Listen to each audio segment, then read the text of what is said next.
Market members क्या कल fade की पॉलिसी की वजह से इंपैक्ट आ सकता है? चलिए देखते हैं। देखो, सबसे इंपॉर्टेंट पॉइंट आपको ध्यान में क्या रखना चाहिए कि आज लेट नाइट फेड की पॉलिसी है। माना जा सकता है 25 बेसिस पॉइंट का रेट कट हो सकता है, ठीक है। लेकिन पॉइंट आ जाता है कि भाई अगर रेट कट होता है तो फ्यूचर कमेंट्री क्या रहेगी? क्या डाउ जोन्स फॉल करेगा, क्या निफ्टी फॉल करेगा? ठीक है। तो देखो, शॉर्ट एंड सिंपल में आप ये समझो, रेट कट तो होने वाला है ऐसा माना जा रहा है 25 बेसिस पॉइंट का। कोई तो ये डिस्कस करे 50 बेसिस पॉइंट का। लेकिन कमेंट्री जो होगी वो यहाँ पे हॉकिश कमेंट्री होगी, ठीक है। देखो, जो लोग नहीं समझ रहे ना, ध्यान से समझने की कोशिश करना, क्योंकि ये इंपॉर्टेंट हो जाता है। Just a second. Okay. Hawkish hawkish का मीनिंग क्या होता है कि फ्यूचर में शायद आपको रेट कट ना दिखाई दे, ठीक है। फ्यूचर का ग्रोथ थोड़ा सा सोच समझ के वो लोग डिसाइड करने वाले हैं, ठीक है। तो वो कॉशियस बोलते हैं ना, कॉशियस आउटलुक, ठीक है। तो ये कमेंट नहीं आनी चाहिए कि भाई फ्यूचर आउटलुक कॉशियस, ये नहीं होना चाहिए, ठीक है। क्योंकि अगर ऐसा होता है ना तो मार्केट में रिएक्शंस वापस नेगेटिव आ सकते हैं, डाउ जोन्स फॉल कर सकते हैं, निफ्टी में प्रॉफिट बुकिंग आपको या सब में दिखाई दे सकती है, ठीक है।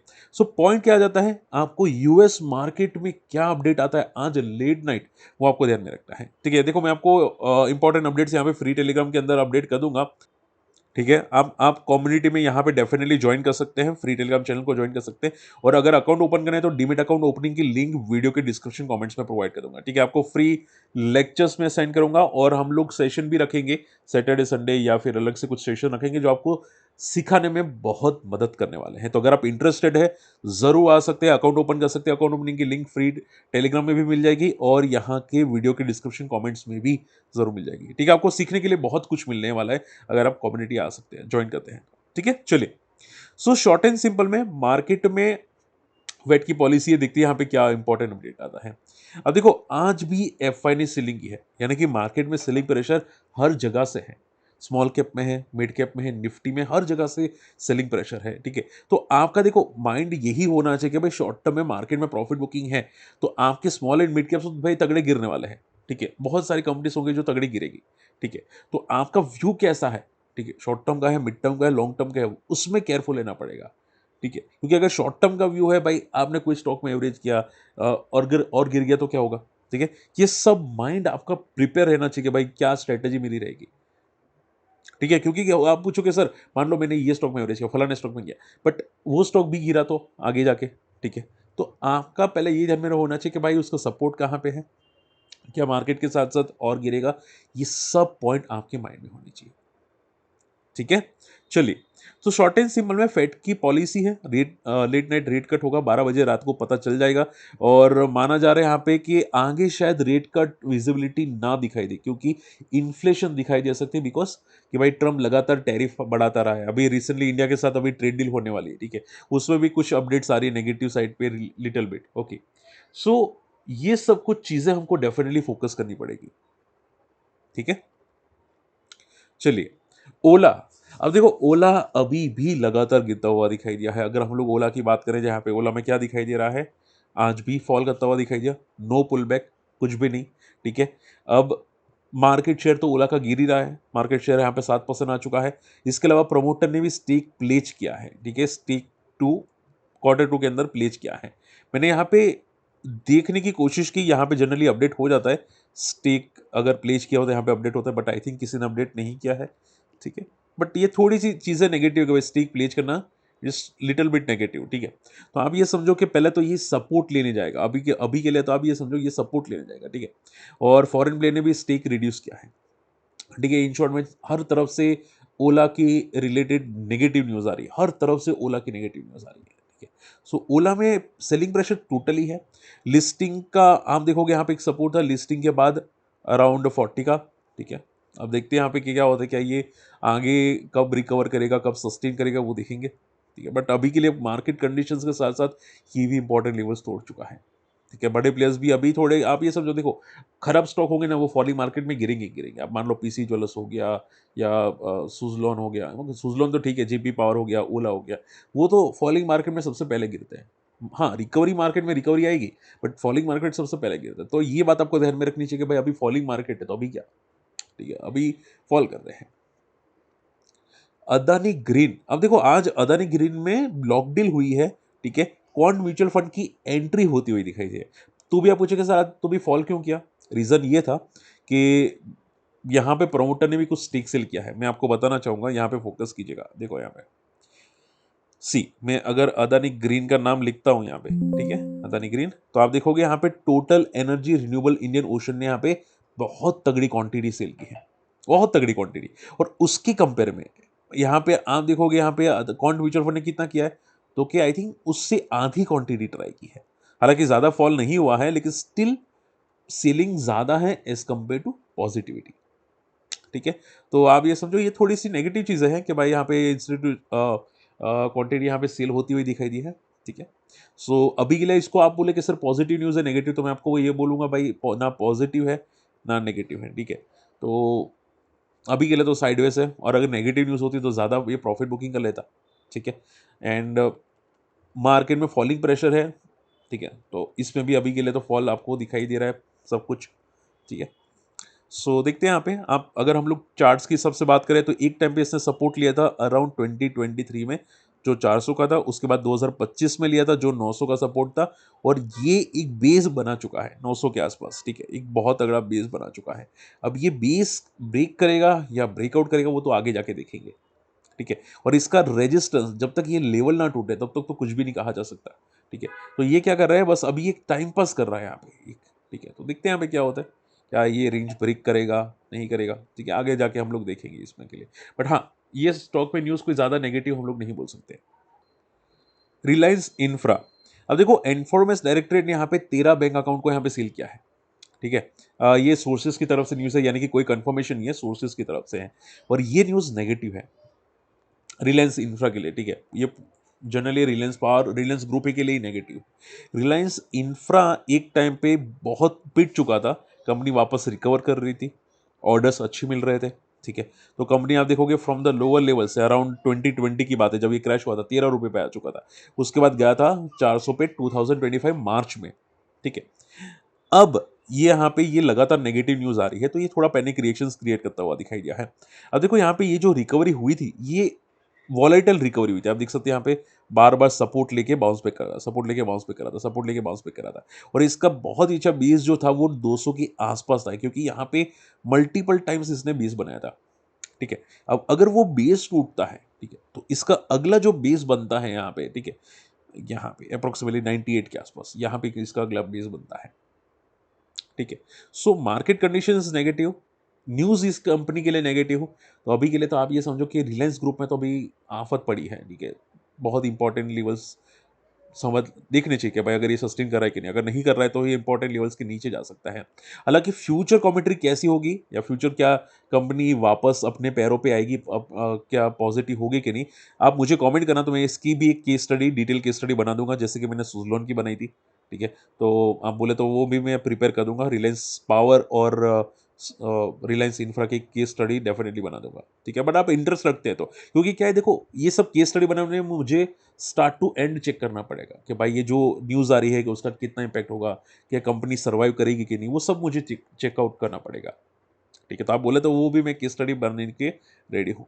ठीक है, वारी एनर्जीज, अब देखो कंपनी एक नई सब्सिडरी क्रिएट करती हुई दिखाई दी है, या एक्विजिशन करती हुई दिखाई दी, आप ये बोल सकते हैं। हालांकि देखो ऐसी न्यूज़ भले आ जाए, आप बोले कि सर ये तो बहुत अच्छी न्यूज़ आ रही है, कंपनी ने कोई कंपनी को टेक ओवर करता हुआ दिखाई दिया है, ये सब्सिडरी में मिक्स कर रहा है, तो क्या ये पॉजिटिव हो जाएगा कि नहीं। सी, जैसे कि बोला कि मार्केट कंडीशन इज नेगेटिव, और ऐसा नहीं कि सिर्फ एक कंपनी फॉल करी है, हर कंपनी फॉल करती हुई दिखाई दी, हर कंपनी। ठीक है, नॉट वारी, हर कंपनी फॉल करती हुई दिखाई दी है। तो जब तक कि मार्केट कंडीशन स्टेबलाइज नहीं हो जाती, तब तक तो हम लोग कुछ भी नहीं बोल सकते भाई ये कितना गिरेगा, गिरेगा कि नहीं गिरेगा, कुछ भी नहीं हो सकता।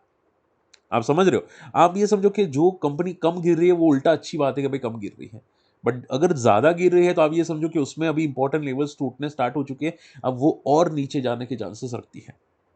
ठीक है, जो जो कंपनी अभी, आप ये समझो कि आज की मार्केट में भी अगर कोई कंपनी 7-7% क्रैश हो रही है, या 10-10% क्रैश हो रही है, ठीक है, मिनिमम 6% से ज़्यादा, तो आप ये समझो उसमें बेस है ही नहीं। ठीक है, वो तो और गिरने के लिए रेडी हो चुका है। ठीक है, और वो चांसेस है कि और नीचे जा सकता है। ओके, आप पूछेंगे सर मान लो कि वो फ्यूचर में ऊपर नहीं आएगा, मान लो कोई भी कंपनी, एबीसी कंपनी आज क्रैश हो रही है, क्या वो फ्यूचर में रिकवर नहीं हो सकती है। कंपनी फंडामेंटली स्ट्रांग है तो सभी रिकवर होगी, बट पॉइंट अभी कितना गिरेगी। तो शॉर्ट एंड सिंपल में जो कंपनी आज की तारीख में 10-10% की सर्किट मारती है या फॉल करती है, तो आप ये समझो कि वो कम से कम 15-20% तो गिरेगी गिरेगी। समझ में आ रही है बातें? ठीक है। इसके अलावा देखो सबसे इंपॉर्टेंट पॉइंट यहाँ पे मैक्वेरी ने भी पीएसयू बैंक्स के अंदर शॉर्ट करना स्टार्ट कर दिया है। अब देखो जहां तक मैं गलत नहीं हूं, ठीक है, मुझे कमेंट में करेक्ट कर देना अगर मैं गलत हूं तो। मैक्वेरी पीएसयू बैंक्स पे क्या कर रहा है, उसने टेक्टिकल शॉर्ट किया पीएसयू बैंक्स में। टेक्टिकल शॉर्ट का मीनिंग क्या होता है, मैंने सर्च किया था। इसका मीनिंग ये होता है कि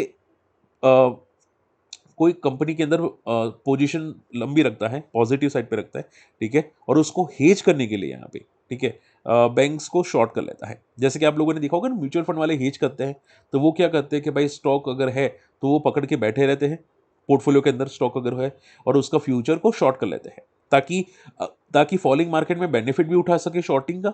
जैसे मार्केट में बॉटम बन जाए, वो फ्यूचर को कैंसिल कर दे, एग्जिट कर ले फ्यूचर्स के अंदर से, ठीक है, और जो स्टॉक की पोजीशन है वो ऐसे ही बनी रहे, तो उनका लॉस बड़ा नहीं होता है, और उनका उल्टा प्रॉफिट निकलता है जब वो पोजीशन को हेज करते हैं, स्टॉक को शॉर्ट करते हैं फ्यूचर्स पे, ठीक है। तो इसमें भी ऐसे ही किया है इन लोगों ने। क्या किया है कि भाई एसबीआई को रखा है, और इसके ऑल्टरनेटिव में bank of Baroda, PNB, Canara bank को शॉर्ट किया है, ठीक है। ये म्यूचुअल फंड वाले डेफिनेटली ऐसी चीजें करते हैं ताकि उनका पोर्टफोलियो नेगेटिव में ना जाए, ठीक है। तो ये चीज़ें डेफिनेटली बहुत अच्छी होती है, बट हाँ, जिनके पास बैंक ऑफ बड़ौदा है, पीएनबी है, कैनरा बैंक है, कल के लिए तो नेगेटिव न्यूज़ है। और फेड की पॉलिसी क्या आती है वो भी देखेंगे, बट हाँ, ये न्यूज़ नेगेटिव है अभी के लिए, ठीक है। सो देखते हैं यहाँ पे, आप डेफिनेटली मैं इसको शेयर कर दूंगा, बट ये चीज़ें केयरफुल रहेगा, ये चीज़ें डेफिनेटली नेगेटिव है मार्केट कंडीशंस के लिए।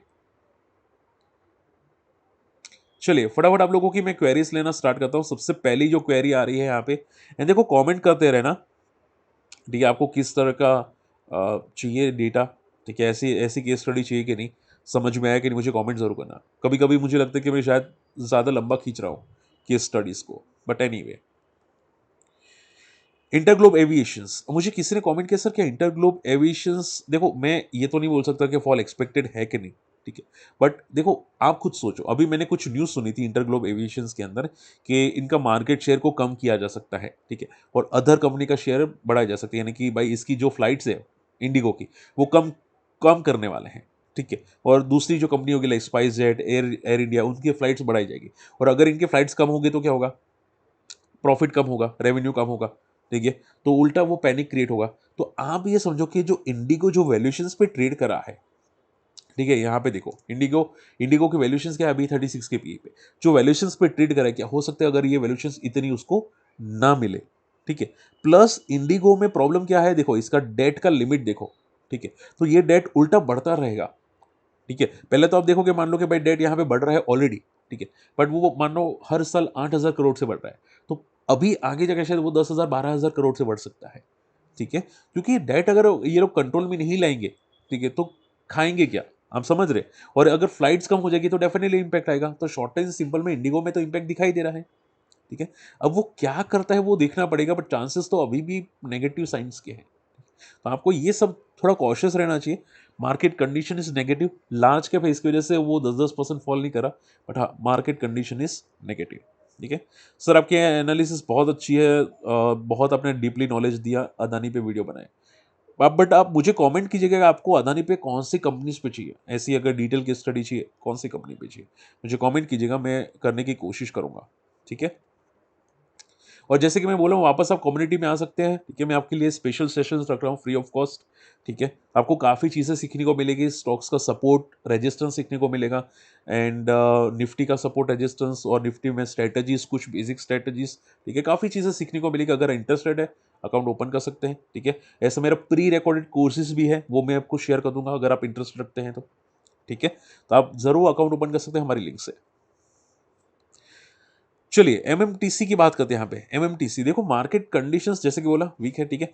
एमएमटीसी बंदा, देखो ये बंदा कौन सी कंपनी है, सी मैं एक सेकेंड आपको बताना चाहता हूँ। एमएमटीसी देखो, प्रमोटर कौन है, प्रेसिडेंट ऑफ इंडिया, ठीक है, गवर्नमेंट है, ठीक है। अब गवर्नमेंट में हमेशा एक इश्यूज होता है, इसका एफपीओ कभी भी आ सकता है, एक सबसे बड़ा प्रॉब्लम ये होता है। सेकंड बड़ा प्रॉब्लम क्या होता है कि भाई इसकी वैल्यूएशंस क्या है। जनरली ज्यादातर गवर्नमेंट कंपनीज, ठीक है, 10 की पी या 12 की पी से ज़्यादा ट्रेड नहीं करती। आप आर ई सी, पी एफ सी या कोई भी दूसरी कोई गवर्नमेंट कंपनीज देख लो, अगर 50 के ऊपर आ जाती है तो बहुत ओवर वैल्यूशंस हो जाती है, ठीक है। अब इसकी वैल्यूएशन आप देखोगे 118 की पी है। बात समझ में आ रही है? ठीक है। प्लस आप देखोगे कि कंपनी रेवेन्यू जनरेट करी है, आंसर इज नो। कोई भी कंपनी रेवेन्यू जनरेट करता हुआ नहीं दिखाई दिया है। इनके जो इनकम आ रही है वो अदर इनकम की वजह से आ रही है, कोई रेवेन्यू जनरेट नहीं हो रहा है। ठीक है। और कोई फिक्स भी नहीं है कि भाई कितनी इनकम आएगी। बात समझ रहे हो एमएमटीसी के अंदर? तो ये सब चीजें नेगेटिव है एमएमटीसी के लिए। और जो भी आपको वैल्यूएशंस दिखाई दे रहा है वो अब तो कहना बहुत मुश्किल है कि भाई वो वैलिड है भी कि नहीं। ठीक है। तो आप एक रेजिस्टेंस या सपोर्ट पकड़ के चलो कि भाई मान लो इसका सपोर्ट है 25 का और रेजिस्टेंस है 125 का। ठीक है। नजदीक में अगर इंपॉर्टेंट लेवल्स तोड़ते हैं तो भी वहां पे पैनिक रिएक्शंस आ सकते हैं। ठीक है। सो शॉर्ट एंड सिंपल में मार्केट कंडीशंस नेगेटिव और एमएमटीसी के लिए हालत और बेकार है। आप भले आपको लगे कि सर आज पॉजिटिव है, पूरा मार्केट भले फॉल किया है, बट जैसे कि मैंने बोला चीज़ें टोटली नेगेटिव है। तो आपको ठीक लग रहा है, ठीक है, बट प्रॉब्लम तो आगे आ सकती है हर एक जगह पे, हर कंपनी में। जहाँ पे लॉस है वहाँ पे कंपनी में तो कोई ना कोई प्रॉब्लम कभी भी आ सकती है। आर पावर सर क्या पुल बैक करेगा? देखो आर पावर में ये जो न्यूज़ आई थी उसका इम्पैक्ट तो डेफिनेटली दिखाई दे सकता है। अभी जो रिलायंस इंफ्रा है उसका इम्पैक्ट तो दिखाई दे सकता है। ठीक है। तो अभी क्या है कि मार्केट कंडीशन के साथ न्यूज़ भी स्पेसिफिक आ रही है, ये कंपनी के प्रमोटर रिलेटेड। तो पैनिक तो होगा ही होगा डेफिनेटली। ठीक है। तो उसमें थोड़ा केयरफुल लेना पड़ेगा अभी के लिए। तो जस्ट डेल कवर कर दो सर। जस्ट डेल में कल कवर कर सकता हूं अगर हो सके तो। ठीक है। आर पावर में भी ये सेम चीज़ें हैं। ठीक है। आर पावर में भी सेम चीज़ें हैं। मार्केट न्यूज़ के साथ साथ इंपॉर्टेंट इम्पैक्ट भी हुआ है। ठीक है। और जस्ट डेल में एक बार देख लेता हूँ यहाँ पे जस्ट डेल क्या बता रहा है। जस्ट डेल क्या बता रहा है? जस्ट डेल ये पूरा साइडवेज हो चुका है। जस्ट डेल में कोई कोई कुछ भी नहीं हो रहा। आप ये समझो इसमें तो कुछ भी नहीं हो रहा। ठीक है। ये एक टाइम पे 1400 तक गया था। ठीक है। उसके बाद तो कोई भी यहाँ पे नहीं आ रहा, इसका तो रिजल्ट में भी इम्पैक्ट नहीं आ रहा। ठीक है। ये थोड़ा नेगेटिव है। देखो मेंबर्स, अब आप पूछो सर ये मोमेंटम क्यों नहीं हो रहा, तो उसका रीजन हो सकता है इसके जो कॉम्पिटिटर बढ़ रहे हैं, इसकी वजह से बड़े प्लेयर्स को समझ में ही नहीं आ रहा कि भाई इसमें क्या हो सकता है, और उसी की वजह से मोमेंटम नहीं करता होगा। आप समझ रहे हैं? ठीक है। तो इसके कॉम्पिटिटर कौन कौन है? तो अभी अर्बन कंपनी आई थी, इंडिया मार्ट है। ठीक है। तो इसके कॉम्पिटिटर बड़े बड़े हैं। तो आप ये समझो जब तक इसमें कोई अच्छी ग्रोथ नहीं आ जाती तब तक तो कहना बहुत मुश्किल हो जाता है कि इसमें क्या होगा। क्लियर? सो अभी के लिए केयरफुल है ना मार्केट कंडीशंस के साथ साथ। ठीक है। बाकी तो देखते हैं यहाँ पे, कल देखते हैं। मैं अभी थोड़ा देखो थोड़ा टेंशन में हूँ, मैं भी हूँ। ठीक है। कल देखते हैं यहाँ पे। और अगर आना चाहते तो अकाउंट ओपन करके आप डेफिनेटली ज्वाइन कर सकते हैं। मिलते हैं अगले वीडियो में। Take care, bye bye.